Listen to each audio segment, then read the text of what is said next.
Selamat datang di Si Bro Project.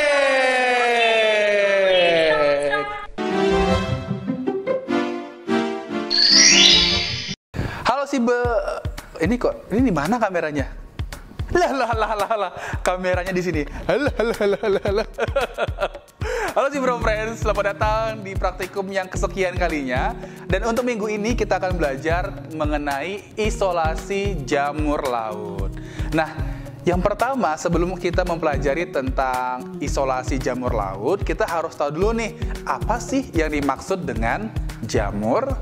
Nah, jamur itu sendiri ini merupakan salah satu organisme yang memiliki ciri-ciri khusus, seperti yang pertama, dia merupakan organisme eukariotik. Selanjutnya, ada jamur yang bersifat sebagai uniseluler, ada juga yang multiseluler. Selanjutnya, untuk ukurannya, ada juga yang mikroskopis, ada yang makroskopis. Nah, organisme ini memiliki ciri khas di mana dia memiliki hifa yang nantinya akan tumbuh dan bergelombol menjadi miselium. Selanjutnya, si hifatnya tersebut, dinding selnya disusun oleh kitin, namun tidak memiliki klorofil. Nah, karena dia tidak ada klorofil, artinya organisme ini tidak bisa menghasilkan makanannya sendiri atau lebih kenal dengan istilah heterotrof. Nah, selanjutnya dari cara dia makan, ada yang bersifat sebagai saprofit. Artinya, jamur tersebut mendegradasi komponen-komponen organik mati. Yang kedua, ada yang bersifat sebagai parasit, yang artinya dia mendapatkan nutrisinya dari organisme hidup. Berdasarkan ukuran dan jumlah sel, jamur terbagi menjadi 3 kelompok besar. Apa aja sih mereka? Nah, yang pertama adalah mushroom atau jamur makro. Nah, jamur ini sama seperti namanya jamur makro, memiliki ukuran makroskopis. Artinya apa? Kita bisa melihat bentuknya dengan mudah menggunakan mata telanjang. Nah, sifat yang kedua ya dari mushroom ini adalah dia bersifat multiseluler. Apa artinya multiseluler? Disusun oleh lebih dari satu sel. Selanjutnya, ya, dia menghasilkan hifa, di mana hifa ini nanti yang akan membentuk badan buahnya. Apa sih badan buah?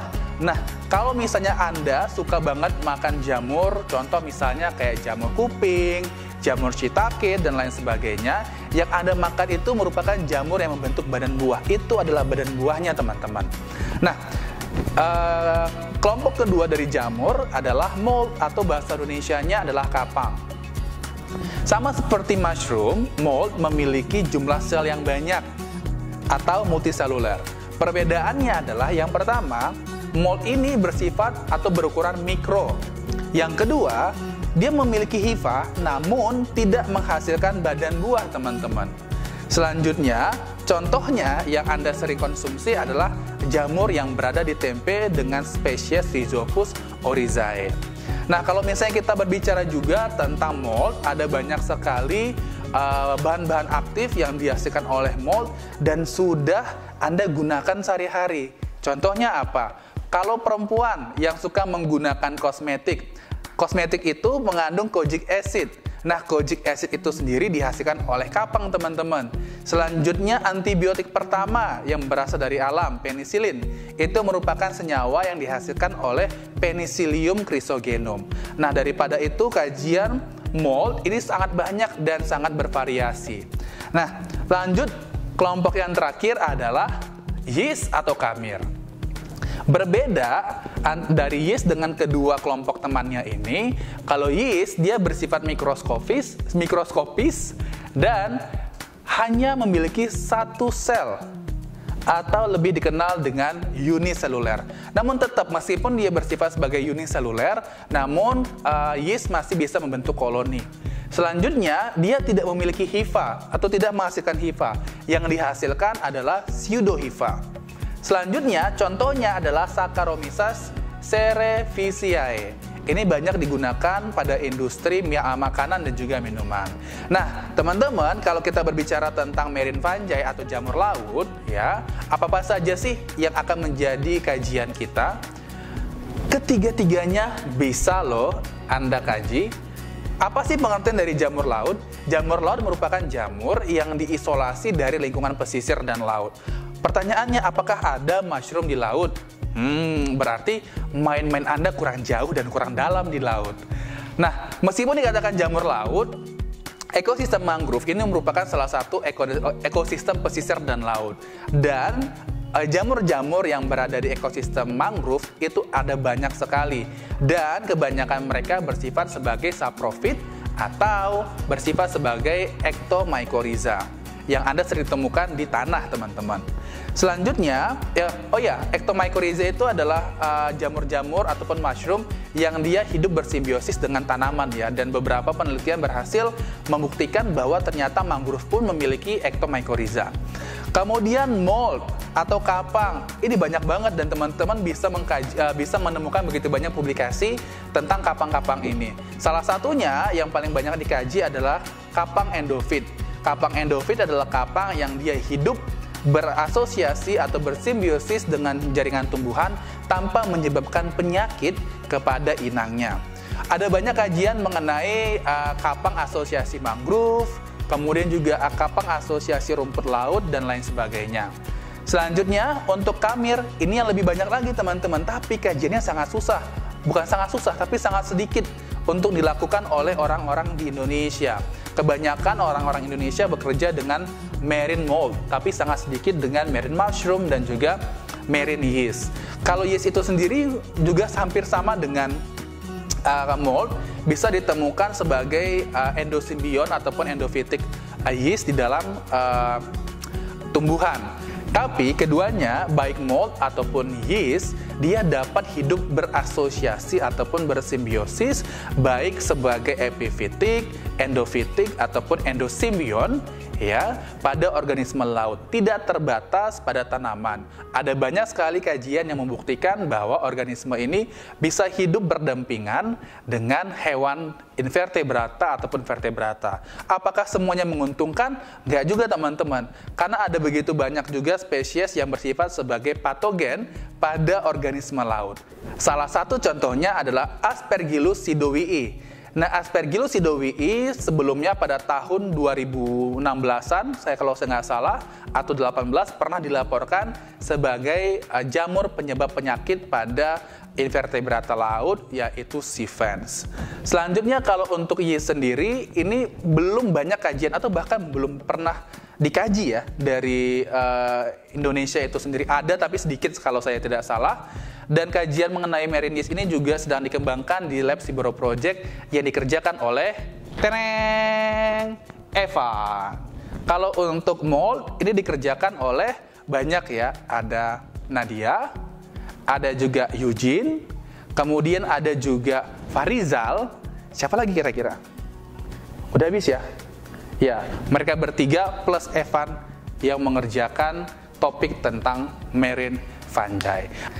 Nah, teman-teman, kalau kita berbicara tentang jamur laut, ada begitu banyak sekali istilah-istilah yang mungkin membuat Anda jadi pusing sekali.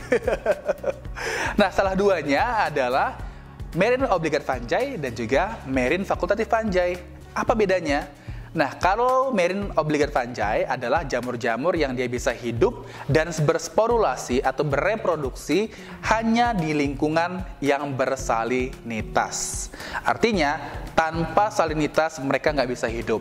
Sedangkan marine facultative fungi atau lebih dikenal juga dengan istilah marine derived fungi adalah jamur-jamur yang sebenarnya tidak berasal dari laut, atau asal aslinya adalah dari mungkin perairan yang tidak bersalinitas kayak air tawar, sungai, danau, dan lain sebagainya, atau juga yang berasal dari daratan di mana sporanya ataupun hifa reproduksinya ini masuk ke dalam lingkungan laut. Mungkin saja terbawa oleh hujan, angin, serangga, dan lain sebagainya. Nah, si hifa reproduksi dan juga sporanya yang masuk ke dalam laut tidak mengalami kematian. Sehingga ya jamur tersebut ketika Anda ambil lagi dari laut dan Anda tumbuhkan di media agar masih bisa hidup atau masih bisa terisolasi. Nah, namun marine facultative fungi ini dia tidak bisa hidup ataupun tidak bisa bereproduksi di lingkungan yang bersalinitas. Ada banyak sekali loh penelitian-penelitian yang pada akhirnya mengungkapkan bahwa fungi yang mereka isolasi adalah marine derived fungi. Kenapa? Karena ketika mereka melakukan kultivasi di media tawar dan juga media laut, kedua-duanya bisa hidup. Nah, ada banyak sekali genus-genus yang bersifat sebagai marine fakultatif fungi. Contohnya adalah yang biasa sekali diisolasi Aspergillus, Trichoderma, kemudian ada apa lagi? Penicillium, ada juga Fusarium dan lain sebagainya. Di mana keempat genus ini sebenarnya bisa Anda temukan di tanaman darat. Namun kembali ketika Anda isolasi dari organisme laut seperti spons, koral, kemudian juga ada tanaman seperti seaweed atau seagrass, tapi mereka masih bisa ditemukan dari organisme-organisme tersebut, sehingga dinamakan sebagai marine facultative fungi atau marine derived fungi. Nah, selain itu teman-teman, istilah lain yang agak jarang didengar tapi banyak sekali digunakan oleh orang-orang luar negeri adalah Algicolous fungi. Algicolous fungi adalah jamur-jamur yang diisolasi dari rumput laut. Oke, yang kedua adalah Arenicolous fungi. Arenicolous fungi adalah jamur-jamur yang diisolasi dari sedimen atau juga dari buih air laut, ya, yang biasa kita temukan di pantai. Yang ketiga, istilahnya yang lain adalah Algicolous sudah, Arenicolous, Manglicolous. Nah, Manglicolous ini adalah jamur-jamur yang diisolasi dari mangrove seperti itu. Selanjutnya, tapi ingat ya, bukan dari daunnya, tapi biasanya jamur Manglicolous ini diisolasi dari batang mangrove seperti itu, yang dia membentuk askomata. Selanjutnya ada juga istilah Lignicolous fungi. Lignicolous fungi adalah fungi yang diisolasi dari tanaman berkayu, baik yang dia hidup badannya itu ditutupi oleh air ataupun biasanya juga diisolasi dari kayu-kayu yang mengambang di perairan laut seperti itu. Ada juga yang dinamakan sebagai epiphytic fungi, yaitu jamur yang diisolasi dari permukaan organisme laut. Ada juga endophytic yang tadi sudah saya jelaskan, jamur yang dia hidup bersimbiosis di dalam jaringan tumbuhan tanpa menyebabkan penyakit pada inangnya. Ada juga istilah asosiasi. Kalau asosiasi ini istilahnya sangat general, sangat umum ya. Sebenarnya dikatakan sebagai jamur asosiasi dimaksudkan kepada jamur-jamur yang diisolasi dari organisme laut yang kita belum ketahui apakah dia bersimbiosis atau tidak. Sedangkan kalau yang dinamakan sebagai simbion, berarti jamur tersebut kita sudah ketahui bagaimana status simbiosisnya, apakah mutualisme, komensialisme, ataupun parasitisme. Oke teman-teman, jadi Anda harus ingat ya terminologi tersebut, karena itu akan banyak sekali digunakan di dalam artikel jurnal ya untuk menjelaskan asal isolat jamur tersebut. Oke, ini adalah materi dasar mengenai jamur laut dan kita akan masuk ke dalam isolasi. Halo teman-teman semua, di sini aku Evan Hansel Frederick selaku asisten praktikum mikrobiologi. Di kesempatan kali ini akan memeragakan sedikit bagaimana cara mengisolasi dan juga mempurifikasi jamur laut. Di kesempatan kali ini aku akan memeragakan metode lain untuk dapat mengisolasi jamur dan juga yeast ya. Jadi kapang dan juga yeast. Jadi kita akan berfokus pada isolasi dua organisme tersebut. Bagaimana kelanjutannya? Ikuti terus ya. Ya, jadi untuk alat dan bahan dalam praktikum pada hari ini bisa kalian lihat ya teman-teman di video ini. Yang pertama, yang pasti kita butuhkan yakni media untuk kita mengisolasi mikrobanya. Kemudian ada air steril untuk mencuci sampel. Ada tabung reaksi beserta air steril di dalamnya untuk metode pengenceran.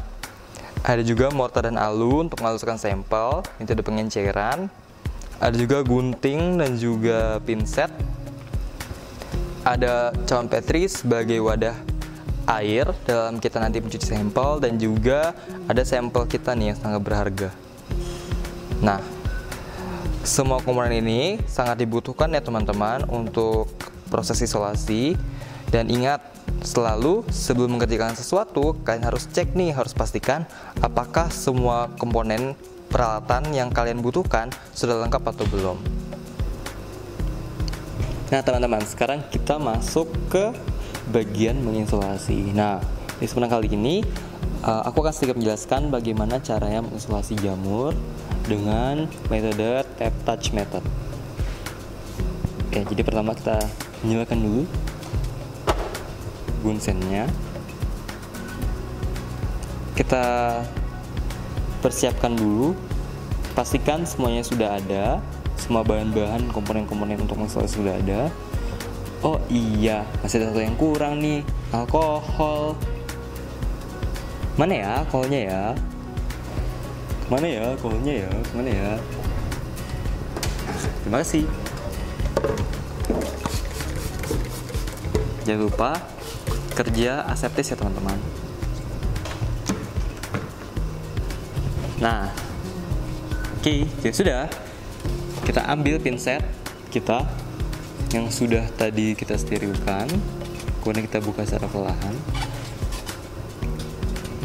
Kemudian kita ambil sampel kita.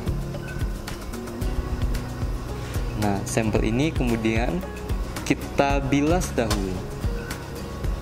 Alasan daripada membilas sampel dengan air steril adalah untuk mengeliminasi mikroba-mikroba epifit. Jadi yang bisa kita dapatkan adalah mikroba-mikroba yang memang tinggal di dalam jaringan dari organisme. Dalam hal ini adalah tanaman yang ingin kita isolasi.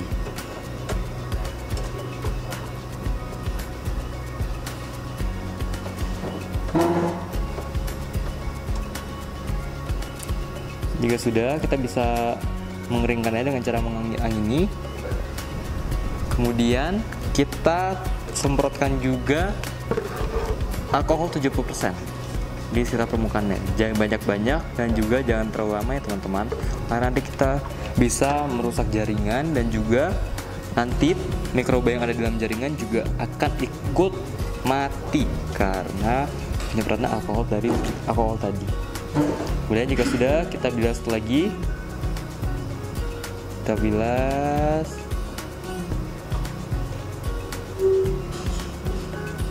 Oke. Jika sudah, baru deh kita bisa mulai proses isolasi.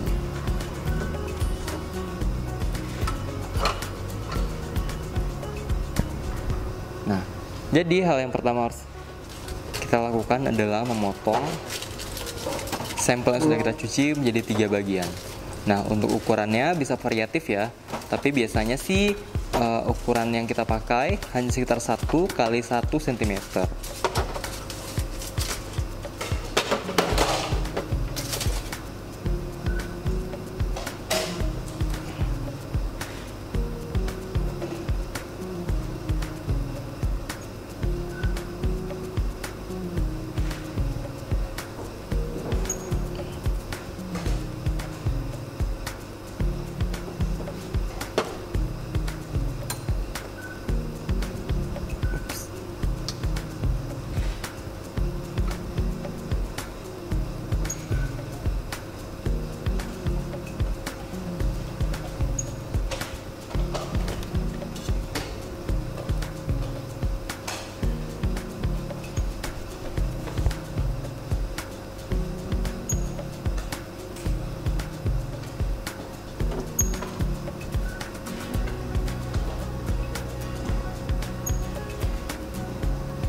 Untuk sisa sampelnya masih bisa kita gunakan untuk metode pengenceran ya.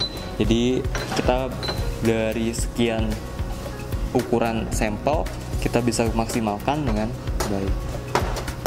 Setelah itu kita bisa buka media kita yang sudah kita persiapkan. By the way, media yang kita pakai kali ini adalah media PDA ya teman-teman. Karena media PDA berdasarkan hasil penelitian mampu menumbuhkan berbagai jenis jamur yang biasanya ditemukan. Oke, kita masukin satu persatu.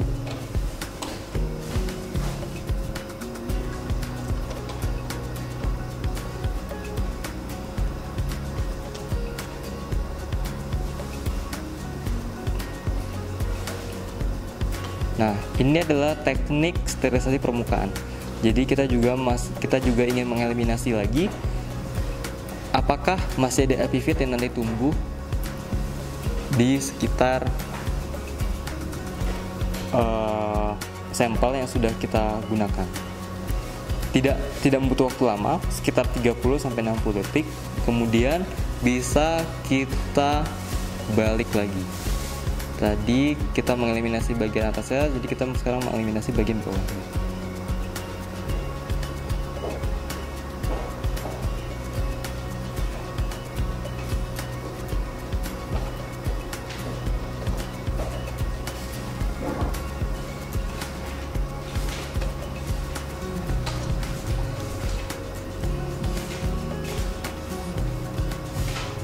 Sekitar kurang lebih 30 atau 60 detik, kita bisa memindahkan hasil sterilisasi permukaan tadi di media yang baru.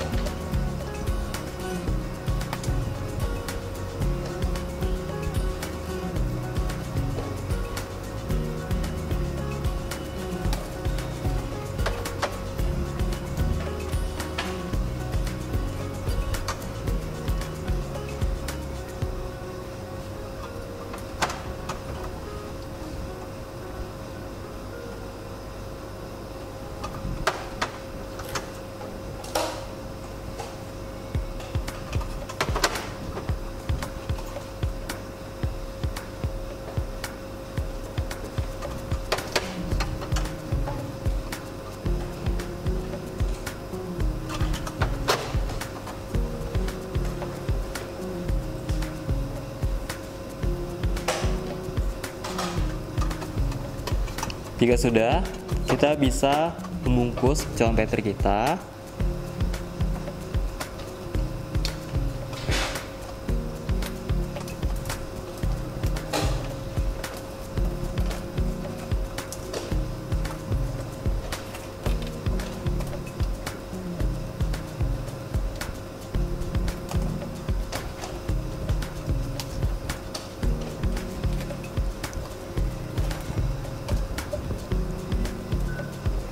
Kemudian kita inkubasi dan kita tunggu sampai mikrobanya benar-benar tumbuh di media ini.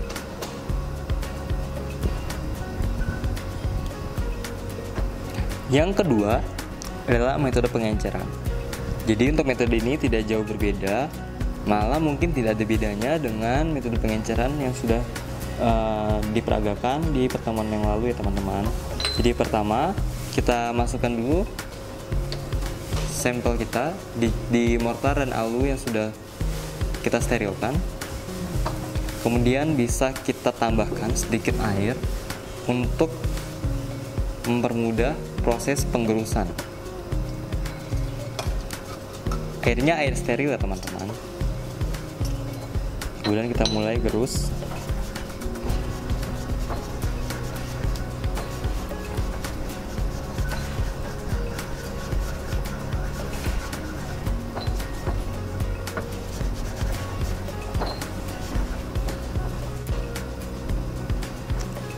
Nah, kemudian jika sudah halus, baru kita bisa mulai pengenceran berikutnya. Maksudku, ini kan 10/0, kita pindahin ke 10/-1, 10/-2, dan 10/-3. Sama kurang lebih seperti praktikum yang lalu, kita menggunakan mikropipet yang sudah di setel ukurannya. Kemudian kita ambil mikrotip yang sudah steril. Kita ambil saja sebanyak 1 mili. Nah, kemudian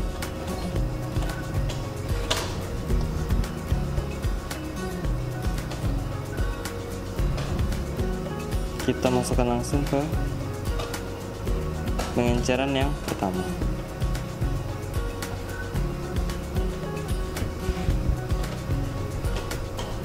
Dan sudah kita aduk-aduk, ataupun kita bisa menggunakan teknik pipetting untuk memastikan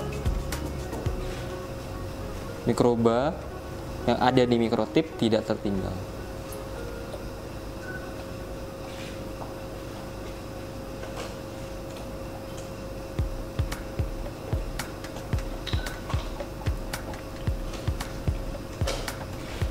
Jika sudah kurang lebih seperti ini, kita ambil lagi sekitar 1 mili.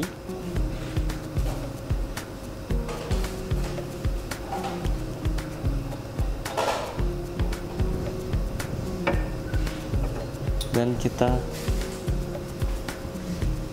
masukkan ke pengenceran berikutnya. Lalu sama, kita lakukan pipetting kembali sampai sampel yang merata.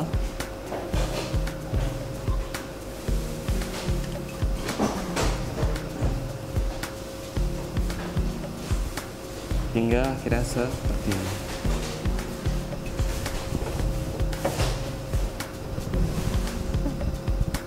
Kemudian jangan lupa untuk mengganti tipnya jika kita sudah selesai gunakan. Lalu kita persiapkan media yang akan kita gunakan. Di sini akan aku pakai pengenceran yang akan aku pakai untuk mengisolasi mikroba. Dalam hal ini jamur dan juga yeast, mold dan juga yeast maksudku.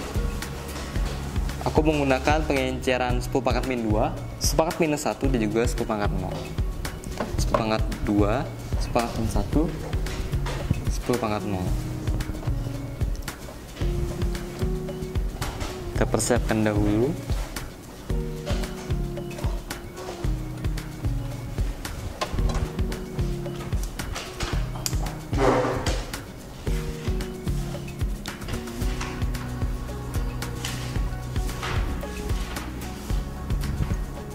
Media yang ingin kita gunakan.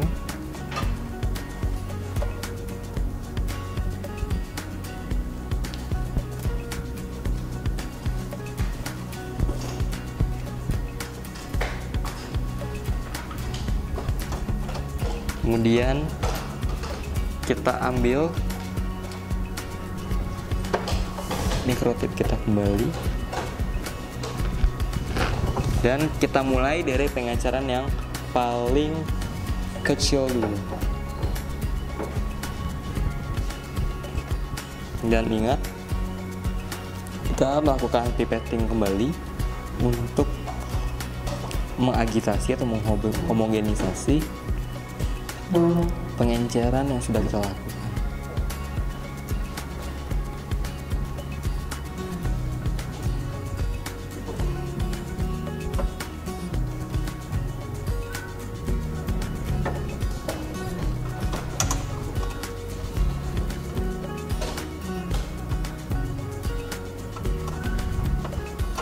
Nah, jika sudah selesai, kita akan langsung memulai isolasinya, teman-teman.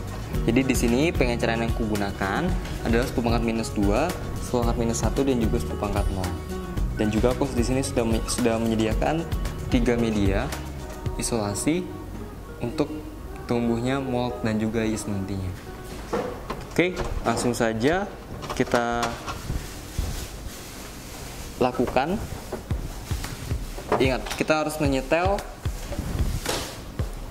100 mikrolit di mikropipet. Kemudian kita ambil mikrotipnya dan kita mulai dari pengenceran yang paling kecil dulu.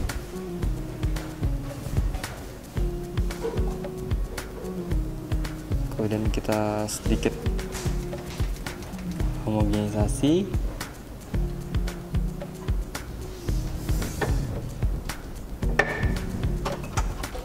Kemudian kita spreadkan atau tumpahkan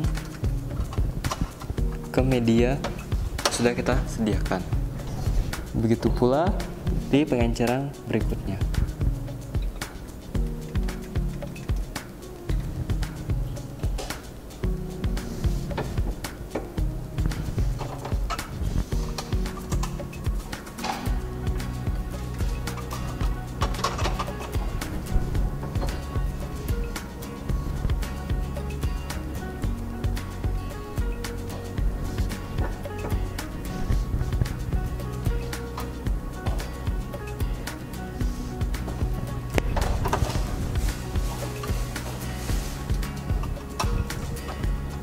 Setelah itu kita ganti tipnya. Lalu jangan lupa kita kembalikan posisi micropipet ke perbesaran yang paling besar. Hal ini kita lakukan untuk mencegah kerusakan dari micropipet ya teman-teman. Jadi ingat, setelah kalian gunakan micropipet atau apapun barang-barang yang kalian gunakan di lab, jangan lupa kembalikan seperti keadaannya semula.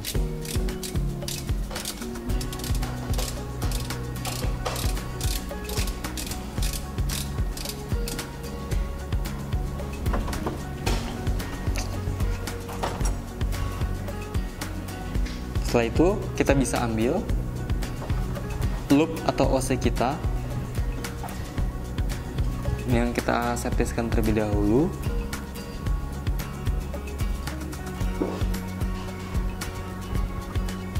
Kemudian kita bisa ratakan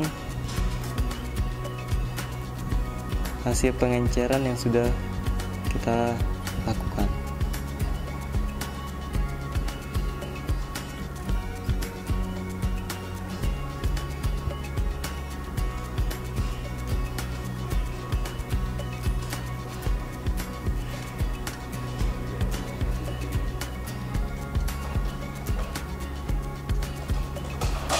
Nah teman-teman, ini adalah salah satu contoh ketika kalian mengisolasi dengan menggunakan media yang tidak padat dengan benar ya, sehingga akan bentuknya menjadi seperti ini, mudah koyak dan sifatnya sangat lembek.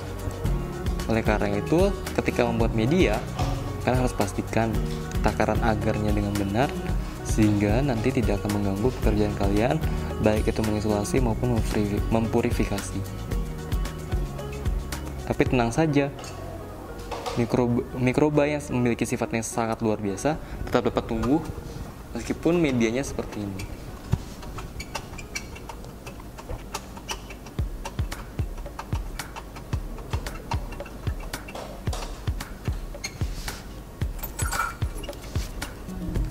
Setelah itu bisa kalian bungkus dengan lorek.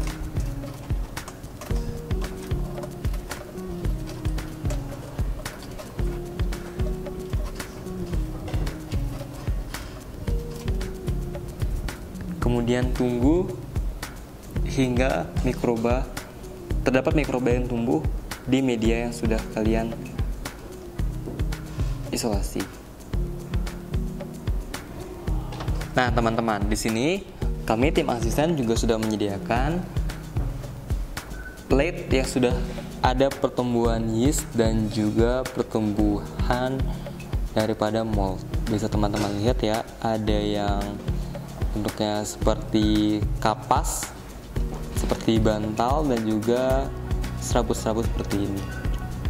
Nah, hal yang pertama harus kita ketahui tentang mold, yakni mereka itu pertumbuhannya sangat mendominasi. Jadi ketika kita melakukan isolasi, kita harus melakukan pengamatan di setiap harinya supaya tidak semua mold yang ada di media menutupi permukaan media. Jadi kita masih bisa menumbuhkan berbagai jenis mold dari satu media isolasi, seperti itu. Nah, untuk tekniknya sendiri ada yang unik dari proses purifikasi mold.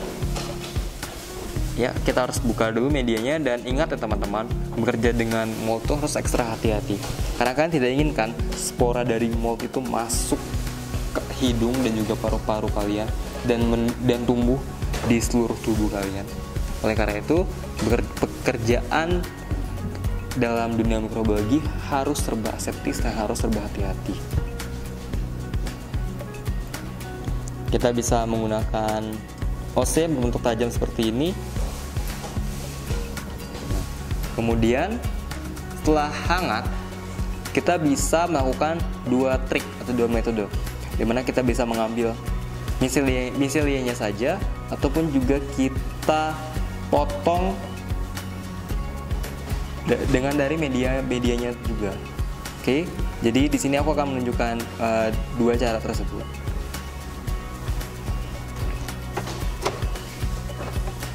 Sebelum itu kalian juga harus memastikan bahwa media purifikasi kalian juga sudah siap. Nah, kemudian kita bisa ambil miselianya dengan hati-hati. Kita ambil sedikit saja, seperti ini. Colek saja, colek. Kemudian kita taruh dengan cara sedikit menusukkan micelia dan OC-nya ke media. Kita tutup, lalu kita bakar kembali OC-nya.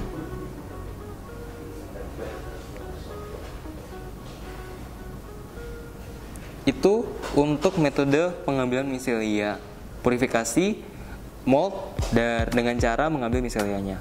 Nah, lalu untuk cara purifikasi mold dengan cara menusukkan ke medianya ada sebagai berikut.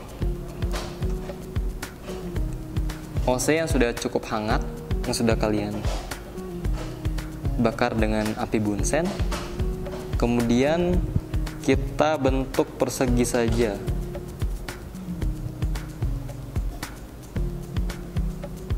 Kita bentuk persegi,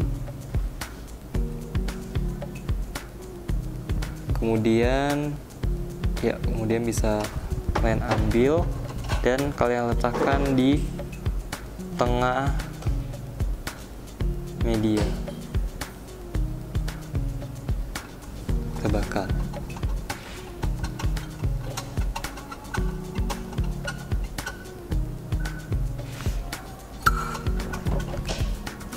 Kemudian kita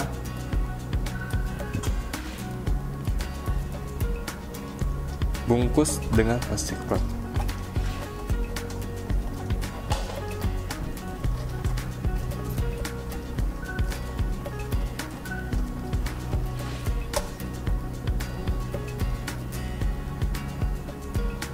Kemudian kita tunggu, kita inkubasi sampai terdapat misel-miselnya baru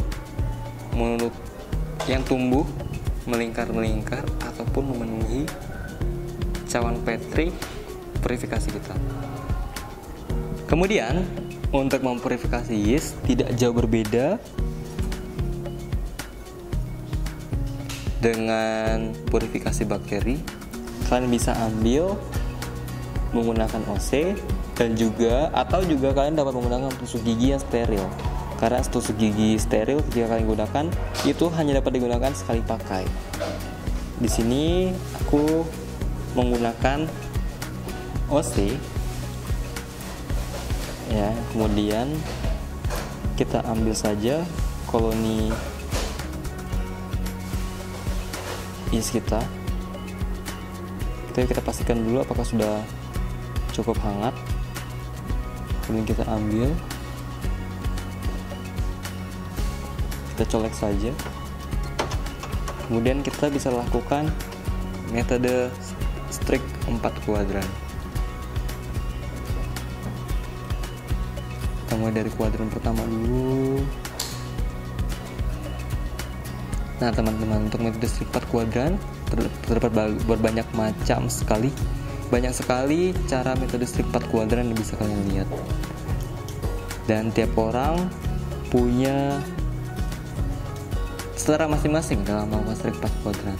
Yang penting tujuan daripada strik 4 kuadran yakni untuk mendapat koloni murni di kuadran terakhirnya itu tetap terpenuhi ya teman-teman. Tidak peduli apapun bentuk striknya, yang jelas tetap 4 kuadran dan juga dapat menghasilkan koloni murni di kuadran yang terakhir. Setelah di kuadran pertama mungkin agak tidak terlihat ya karena cahaya. Kita strik kembali di kuadran keduanya. Di kuadran kedua sudah mulai renggang menuju ke rapat ya teman-teman.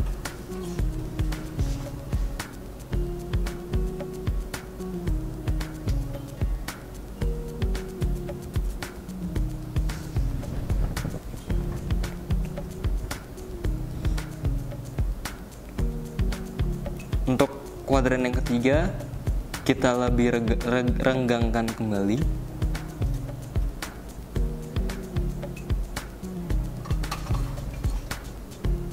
Lalu kita akhiri di kuadran keempat dengan model streak yang jauh lebih renggang dari sebelumnya.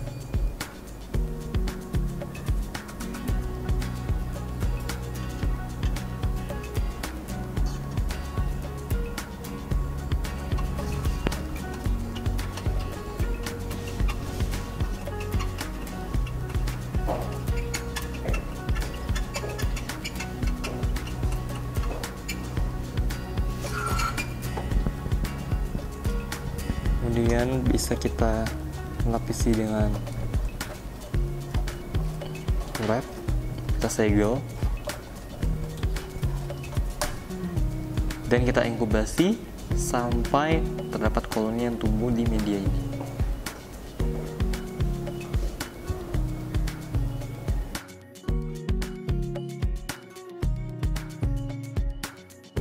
Halo si Bro Friends, terima kasih ya sudah menonton tayangan yang satu ini. Jangan lupa pelajari, like, comment, and subscribe.